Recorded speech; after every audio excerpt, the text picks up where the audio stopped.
Salut, c'est Trado, je suis content de vous présenter la mise à jour du CFD sur l'euro-dollar, la plus traitée des paires de devises. On va commencer après les précautions d'usage. Comme d'habitude, il ne s'agit que d'une analyse technique qui ne traduit pas l'opinion de CMC Market, mais simplement la vision du marché par Tradosaur Trading. Cette analyse ne saurait à elle seule suffire à engager des trades à la hausse ni à la baisse. Il ne s'agit que d'une analyse à portée pédagogique et informative. On va donc commencer par un graphe en données mensuelles, donc très long terme sur l'euro-dollar.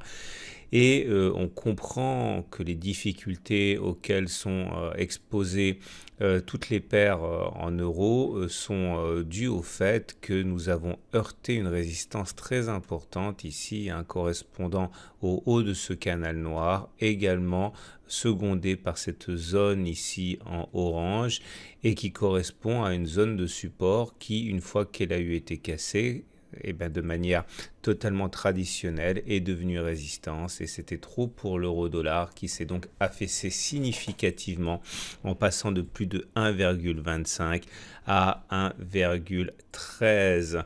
Le sentiment des clients est d'ailleurs plutôt à l'achat sur le court terme. On verra pourquoi dans quelques minutes, mais en tout cas sur cette unité de temps, il est clair que la zone ici comprise entre 1,20 et 1,25 sera une zone où les vendeurs se manifesteront.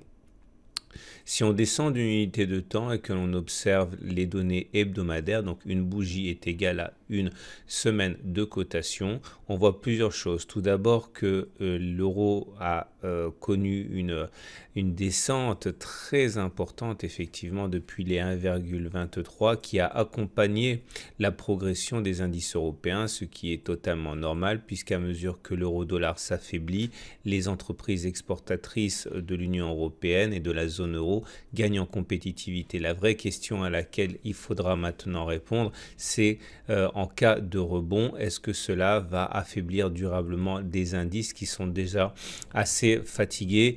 On le verra plus tard. Mais en tout cas, sur cette unité de temps, sur les données hebdomadaires, on voit que nous sommes sur une zone de rebond technique qui correspond à une zone large ici qui a déjà été à l'origine d'une progression. C'était en 2017.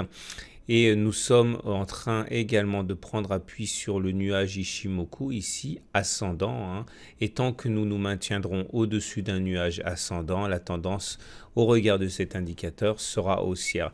Donc à bien y regarder, la bougie de cette semaine marque la pénétration dans le nuage, ce qui, et ça se joue sur l'épaisseur du trait, signifierait qu'on est en tendance neutre, puisque quand on est dans le nuage Ishimoku, on est sans tendance, mais on va donner le bénéfice du doute à l'euro-dollar en espérant le voir repasser au-dessus de ce nuage la semaine prochaine. Et la longueur de la mèche basse de la bougie de cette semaine semble témoigner effectivement d'une chasse aux bonnes affaires sur l'euro-dollar. Donc on retiendra que sur ce niveau actuel, un mouvement acheteur est en train de se manifester. On descend encore d'une unité de temps, on est maintenant en données journalières et non plus hebdomadaire. Là, c'est l'inverse. Vous voyez, on est en dessous d'un nuage qui est clairement déclinant. Donc, sur cette unité de temps, on est en tendance baissière. Un rebond technique semble se dessiner, mais le plus dur reste à faire. Il s'agira de franchir le nuage ici, qui est à la fois un indicateur de tendance et également une résistance importante à passer.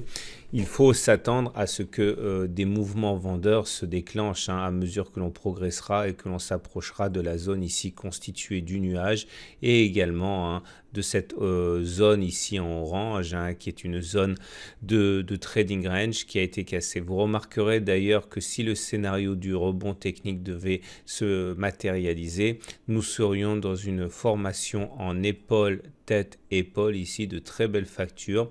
On verra ça plus tard. Si on devait casser par contre cette zone grise, nous serions dans une autre configuration, plutôt une tasse avec anse inversée ici qui serait comme dans le cadre de l'épaule tête-épaule une figure qui serait menaçante pour la suite. En tout cas, on remarquera et on retiendra pour l'instant qu'en données journalières, la tendance elle est baissière et que cette zone ici sera une zone difficile à passer. On va terminer avec les données 4 heures, une bougie égale 4 heures pour arriver au même constat. La tendance elle est baissière, vous voyez, on est clairement situé en dessous d'un nuage qui décroît. La dernière confrontation avec ce nuage, c'était le 13 mai, a tourné à l'avantage des baissiers. Il faut donc s'attendre à des difficultés sur ces niveaux. Des vendeurs vont nécessairement effectivement se manifester sur cette zone qui est actuellement travaillée et sur cette unité de temps. Donc comme sur l'unité de temps journalière, on est en tendance baissière. Donc si on récapitule, en données mensuelles, on est en tendance baissière, en données hebdomadaires, on est en tendance haussière, en données journalières, on est en tendance baissière, de même qu'en données 4 heures. Tout ça pour effectivement corroborer l'idée que le calvaire de l'euro-dollar n'est peut-être pas terminé. Il est trop tard pour conclure à la fin du chemin de croix de l'euro-dollar, ce qui en fait pour les marchés européens est peut-être une solution pour sortir de l'ornière, puisque tant que l'euro baisse, eh bien, il s'agit d'un stimulant et d'un catalyseur de hausse pour les marchés. Voilà, il ne me reste plus qu'à vous souhaiter une très bonne semaine. Je vous dis rendez-vous la semaine prochaine pour la mise à jour de l'euro-dollar.